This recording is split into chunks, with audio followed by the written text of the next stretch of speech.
Okay, wait, I must wear specs. The first thing when I saw everybody's, testimony, I don't have coins, I don't have Bible verse. So I kind of panicked a little bit. But okay, so just a little bit of introduction. So my name is Elena, and I'm a journalist. And if you know me, my mother would laugh at me because ever since my father passed away in 2018, lots of stories about him in the NSD. So everybody, I kind of, until my editor said, this one you punya bapak punya newspaper, But yeah, there's a lot of stories, and people who know us will often ask me, some of my friends, hey, you write about your dad, you sound like you had such a close relationship, but when we knew you, we didn't know that you had such a close relationship with your dad, because it seems like, it's so sentimental, it's full of love and all, which is true. I'm not lying about it. But let me get to that in a bit. I'm here to tell you that even the most difficult relationships are not beyond saving, not beyond God's hand. My story with my dad isn't a typical one. So growing up, my sisters and I never got along with him. No surprises. But again, my mother looks very warm and fuzzy and nice. She wasn't like that when we were young. Okay, so I used to get the cane. She used to cane me and all that. It's like borderline child abuse. But now she's fuzzy and nice. So growing up, we never got along with him. He was hot-tempered, old-fashioned, ruled over our home with fear. We used to be so scared. He just needs to look at us. My palms will automatically sweat. So I used to wonder, right, growing up. You see, me and my three sisters, Sunita, I've got an elder sister and I've also got a younger sister. So we're all very different personalities. My elder sister is the kind who was the model daughter. She'll get the straight A's. She was a good daughter. She'll listen. I was just the complete opposite. I never studied. Always get caning from my mother and my father. Sunita, maybe politician a bit. She can get around.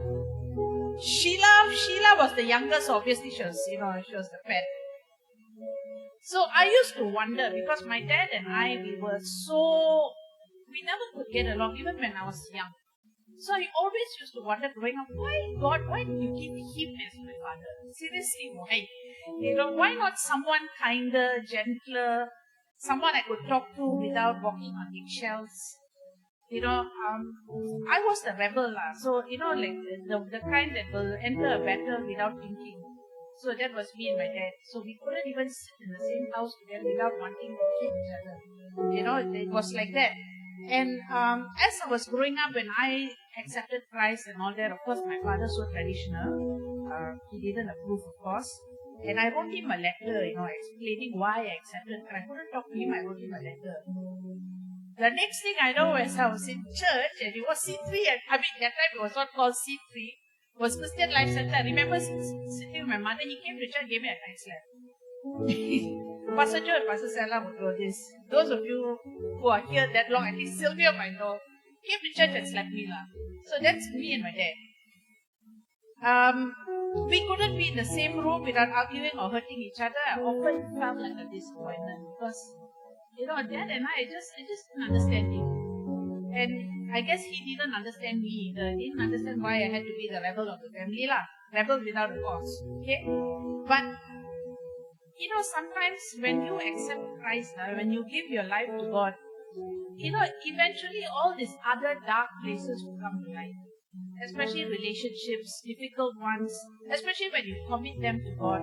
Because I spoke to God. I used to ask God, why did I have this dad? Why, I can't even have a conversation with him. But there were several things along the way that made me kind of see him differently as time went by. So the first was, I was such a rebel, I decided I needed to leave home and go and live on my own. Okay?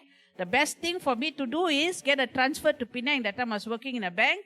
So I didn't want to stay in Klang where I couldn't go to church. I used to remember coming to church, and then whoever gave me a lift will have to drop me like a few rows before my house so I can walk back.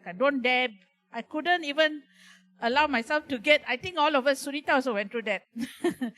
So I decided, okay, the brilliant way is to live on my own, make my own mistakes. I'm sure I can do a great job and I will serve God with all my heart. I had such rose-tinted glasses. So I decided to get a transfer. So my dad was livid. No way, daughter leaving the house, what?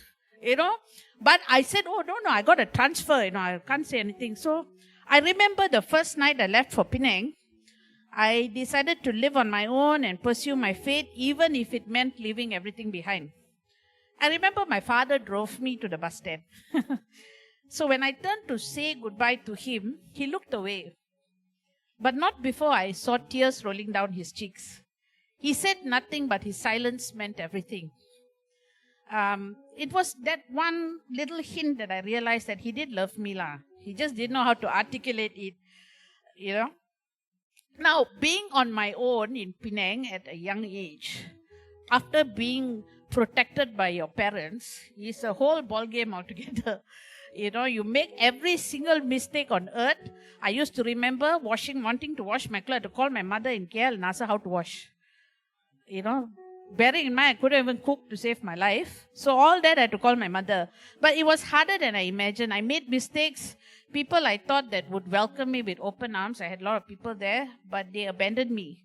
Even there was this couple in church who kind of took me under their wings. And I used to wonder and ask God, why didn't you give me this man to be my father? Why did you give me my father?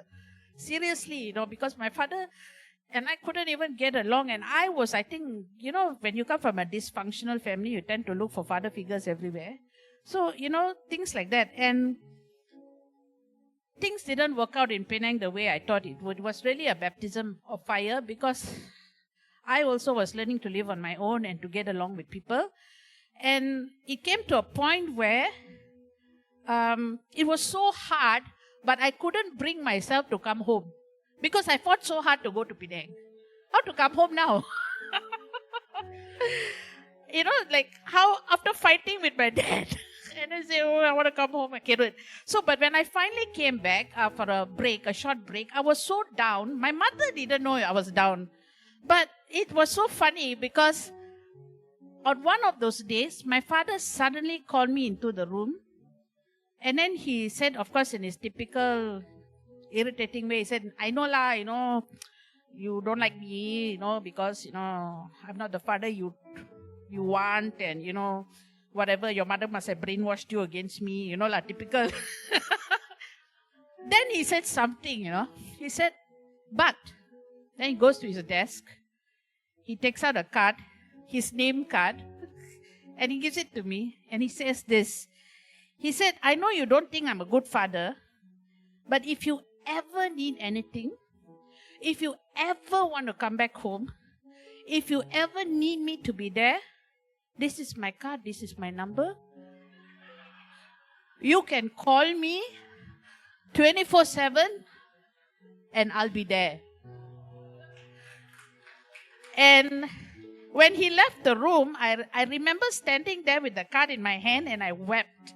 Because I really cried because that was the first time my dad reached out to me. Here I am a Christian, accepted Christ, and I did nothing to reach out to him. But it was his first step of reaching out to this daughter of his prodigal daughter who just left the house and wanted to do things her own way. And that really said something to me. Then over the years, I didn't come back to KL very fast. But over time, I remember that although I was in Penang, my father would make that trip to come to Penang to see me. And, he's a diabetic. He's old. He's constantly irritated. But he made that trip to come. And he'll do the typical thing Indian dad will do. He'll furnish my room. He'll look and see what I need. He'll make sure he'll buy me stuff. He'll take me out for lunch. We'll sit in uncomfortable silence eating because we haven't learned yet how to communicate. It was very difficult, but he did all that. And every trip he made sort of broke that wall brick by brick. Yeah. When I went through a breakup, my first boyfriend, or second, I'm not sure, can't remember, but it's okay. Details are not important.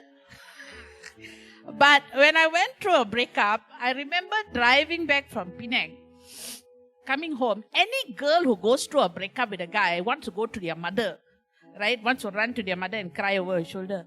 But somehow when I was driving my kanchel, right, I had this urge to see my dad for some reason. So at that time, he was working in Sungkai. So I just suddenly called him and I said, I want to come see you. He nearly fell off. Like, what? So I said, no, I want to come see you lah. For what? I said, no, just come and see you. So he was so excited. He told all his colleagues. So by the time I came, and again, we didn't have a conversation. Came there. He took me to see where, because he was working away from home. So he had a place to stay. So he showed me his place. And then again, we ate in uncomfortable silence. We had tea, whatever, and we talked. And I tell you, that was so comforting to me to actually have that meal with my dad. Okay.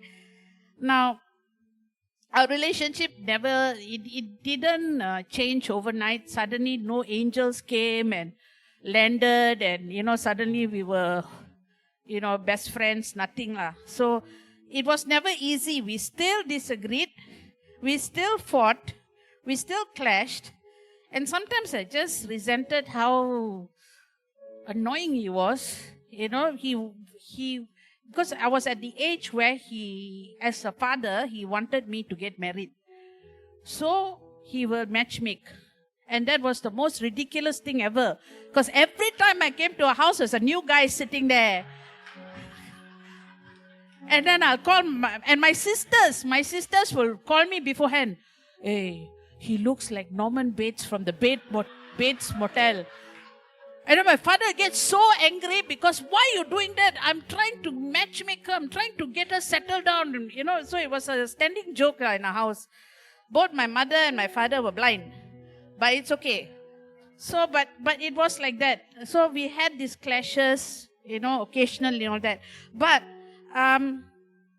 above everything else, we started having a conversation, started having kind of a relationship, not the perfect one, but I would laugh. Because as he got older, his desire to matchmake me got even more urgent. So imagine, I'm taking my father to the hospital. We're sitting there waiting for the doctor. And he will chat up some strangers. And if they had some sons, he will recommend me. And then I will be driving back and I'll be so angry with him. I say, are you blind? What if that guy was a serial killer? What if he, he beats up people? How do you know? It was just so funny. When I look back and I think about it, I really laugh because he was just, I think, and over time I realized this was his love language. Because all he wanted to do was to see that I was taken care. So, over the years, our family prayed for him, obviously, for his salvation. It seemed like an impossible thing, but we prayed anyway. My mother never stopped praying. So we prayed and we trusted God. And, knowing my father, deep in my heart, I would say it would take a miracle. But God is in the business of miracles. So before he passed, he did say the sinner's prayer and accepted Jesus. And my mother, my pastor prayed with him, Pastor Suresh, and also my mom. So it was an answer to prayers we thought might never be answered. So, it may seem impossible things. My father, I think for those of you who know him when he was alive, Noel and Anand tried to steal his prosthetic leg once. Yeah. So, but everybody knows how my father was, and the very fact that God answered means that no relationship, Lorraine, I hope this encourages you, because no relationship is beyond repair. No relationship is beyond repair. And when I look back and when I think about all the little things my dad did for me, I realized that, I have more pleasant, like Lorraine, I had more pleasant memories of him when I was a child, because he used to write letters to me. Surprisingly, my father did write letters, and he took us out for holidays and things like that. So, there was a side to him. Of course, when we grow up, we also became annoying to him, lah. So, sometimes we are given parents who aren't easy to love. But it's through them, God teaches us patience, grace, and how to love unconditionally. So through my relationship with my father, I came to understand the father heart of God. Not because my dad was perfect, but because even in his flaws, I saw little glimpses of a love that tried, that reached out, that softened with time. And if my earthly father, as imperfect as he was, could love me in his own way, make all those trips to Penang to see me, give me a card and tell me, despite all our fights, he said, I'll be there for you, I'll take care of you. All those little things that he did. How much more does my Heavenly Father love me fully and unconditionally?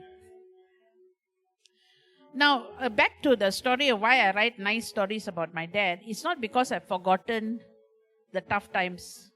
I've not forgotten the tough times. I've not forgotten the fights. I've not forgotten the things that we went through as a family. But I'm reminded more of the good times. And I think it's because of God. And it's how God even views us, that He looks at us and He doesn't see the flaws and the things that we, how we make mistakes and what stupid things we do. But He looks at us because there's so much in us that has so much of potential for good. And I'm the kind of person, it's funny because I have not forgotten the hard parts, but I am so grateful of the good parts. And I write about it and I journal it because I always want to remember the things that my dad did for me. And it shows through my writing. So the last story I did was on Telok Ensign, where my father comes from. That's another story. But whatever it is, my father gave me a deeper understanding of grace, of a love that grows, and of the God who never gives up on us. So for those of you who may not have the most perfect relationship with dads, or for those of you who are dads, who don't have the greatest relationship with your kids, it's never impossible where God is concerned. When we kept praying for his salvation, always pray, Lord, you said when one is saved, the rest of the household shall be saved. I said all those prayers, but you know what? God honors prayer. So if you're praying for your father, if you're believing God for your dads, your husbands, even if you are a father and believing God for your kids, God is faithful enough, and I'm here today and I stand today as a living testimony that God does answer prayers. And no matter how difficult a man may be, God is bigger than the difficult man. Amen.